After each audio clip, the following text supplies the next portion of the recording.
ಕೆರೆ ಹೂಳಿ ಅಥವಾ ಕಾರ್ಯಕ್ರಮಕ್ಕೆ ಆಗಮಿಸಿದಂಥ ಸನ್ಮಾನ್ಯ ಲೋಕಸಭಾ ಸದಸ್ಯರಾದಂಥ PC ಗದ್ದಿಗೌಡ ಸಾಹೇಬರಿಗೆ ನಾನು ನಮಸ್ಕಾರ ತಿಳಿಸುತ್ತಾ, ಅದೇ ತರನಾಗಿ ಈ ನಮ್ಮ ಬಾಲ್ಕೋಟಿ ಮತಕ್ಷೇತ್ರದ ಶಾಸಕರು, ನೆಚ್ಚಿನ ಜನಪ್ರಿಯ ಶಾಸಕರಾದಂಥ H.Y. ಮೇಟಿ ಸಾಹೇಬರಿಗೂ ಕೂಡ ನಾನು ನಮಸ್ಕಾರ ತಿಳಿಸುತ್ತಾ, ಅದೇ ತರನಾಗಿ ವೇದಿಕೆ ಮೇಲೆ ಕುಳಿತಂಥ ಎಲ್ಲ ಗಣ್ಯಮಾನ್ಯರಿಗೆ ನಾನು ನಮಸ್ಕಾರ ತಿಳಿಸುತ್ತಾ, ಈ ಗದ್ದಿಗೌಡ ಸಾಹೇಬರಿಗೆ ಒಂದು ಮನವಿ ಕೊಡಲಾಗುವುದು.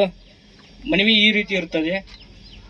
ನಮ್ಮ ನಿರ್ಲಿಕೇರಿ ಗ್ರಾಮ ಪಂಚಾಯತಿ ಹೊಸ ಕಟ್ಟಡ ನಿರ್ಮಿಸುತ್ತಿದ್ದು, ಈಗ ಆಗಲೇ ಮೇಟಿ ಸಾಹೇಬರು ನಿಮಗೂ ಕೂಡ ನಾವು ಕಾರ್ಡ್ ಮುಟ್ಟಿಸಿ ಸಾಹೇಬ್ರ, ಆ ಕಾರ್ಯಕ್ರಮಕ್ಕೆ ನಿಮಗೆ ಬರಕ್ಕೆ ಅವಕಾಶ ಆಗಲಿಲ್ಲ.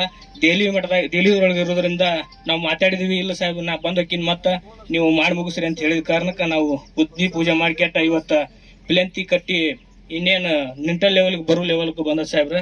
ಅದಕ್ಕೆ ಅನುದಾನದ ಕೊರತೆ ಇರೋದ್ರಿಂದ ತಮಗೆ ದಯಮಾಡಿ ಎಲ್ಲ ನಮ್ಮ ಗ್ರಾಮ ಪಂಚಾಯತಿ ಸದಸ್ಯರು ನಮ್ಮ ಊರಿನ ವತಿಯಿಂದ ನಿಮಗೆ ದಯಮಾಡಿ ಒಂದು ವಿನಂತಿ ಮಾಡ್ತೀವಿ.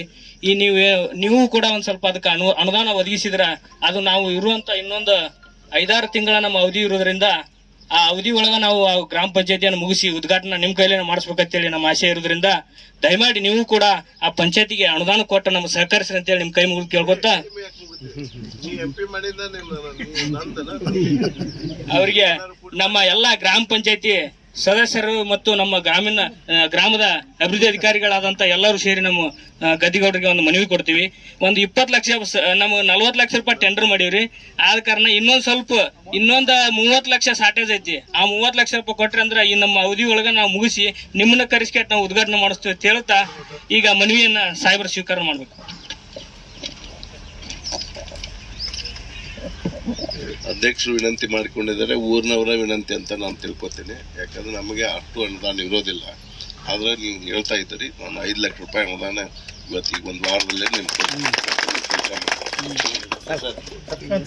ಒಂದು 5 ಲಕ್ಷ ಹಾಕ್ಬೇಕು. ಸುಳ್ಳು ಹೇಳೇನು?